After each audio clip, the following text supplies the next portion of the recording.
Hello there, if you're watching this, chances are I've asked you to do a strength assessment. There are four elements to this. I'm going to start with the first one, which is the overhead squat assessment. This is an assessment where we look at various movements of the body. Well, it's one movement of the body in different areas, and we check for any muscular tightness really that will manifest itself as being sort of leans and twists and sort of things different happen with our feet and our knees. So I'm going to show you the motion, and yeah, if you can then repeat it. The idea is you show me the footage of 6 squats, one facing forwards, one from the side. Doesn't really matter which side, but I'll demonstrate the motion to you now. So feet kind of shoulders width apart, and place arms up above us like this, not completely above our heads, slightly forwards at a slight angle, and squat down into a sitting position, and then come back again. Doesn't need to be a really low, deep squat.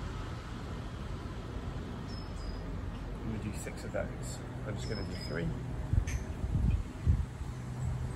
and then the other perspective.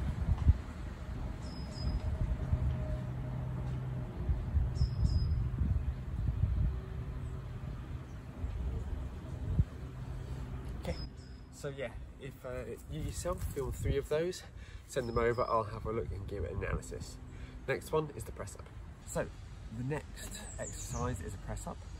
This is a relatively simple exercise, upper body exercise, targets our triceps, this muscle here on the outside of our arm, and our chest as well.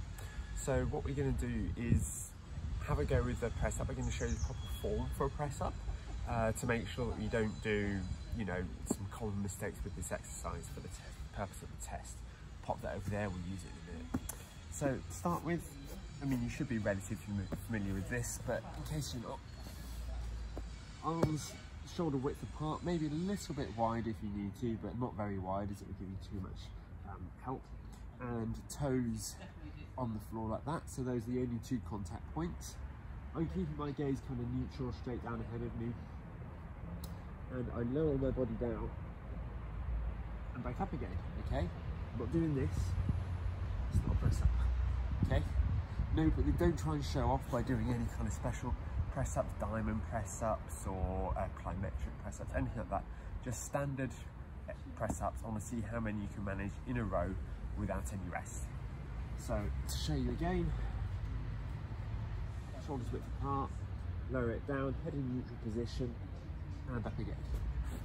The reason I've got the foam roller, if you're not used to doing these, you don't know whether you're doing them properly, pop the foam roller down in line roughly with where your sternum would be, and you lower yourself down until it just touches it, and then come back up again.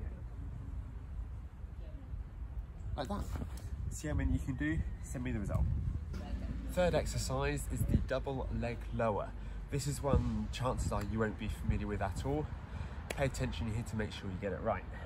So when we get ready for this exercise, is we lay on our back, then we lift our feet just off the floor. Try and make sure your back is as flat as possible. I'm on slightly uneven ground here, which doesn't help. But there we go. So spine neutral, it's not curved up. And I can lift my legs off the floor a little bit like that, and then lift them up to the point where they're locked out, and kind of, you know, as high as I can reasonably get them. So if you have a partner or a coach or someone who is able to help you, you can have them sort of place their hand on that position so you know where you're going to lift the leg up to.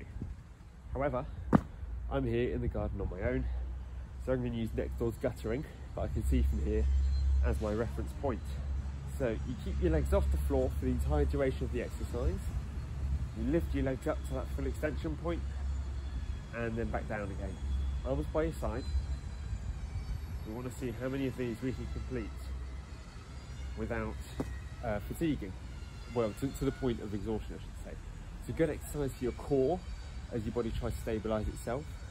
If your back starts to arch, so if you start doing this when you're doing the exercise, that's a sign that you've reached the point at which you can no longer perform quality reps. Equally, If your legs start to hit the floor, for instance, you've lost control, that's as many as you complete to exhaustion. Give that one a go. Take plenty of rest between these and the press ups. You don't need to do back to back.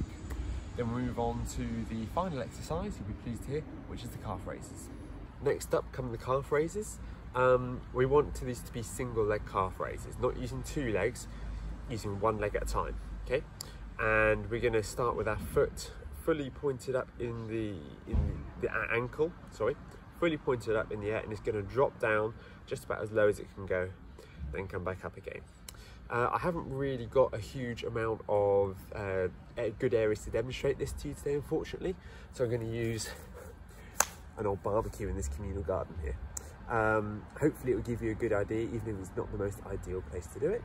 To start with, we're going to do it on a single leg, but we don't want you to be holding on to anything too hard.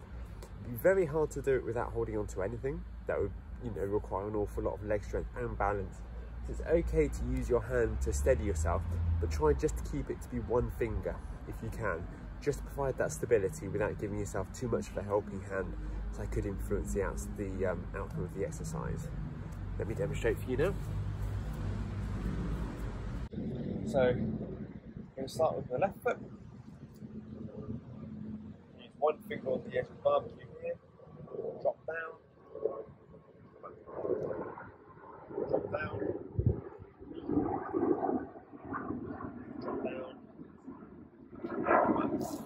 see how many of those you can manage and record the result on each leg, so we can check for any potential imbalances between our left and our right leg.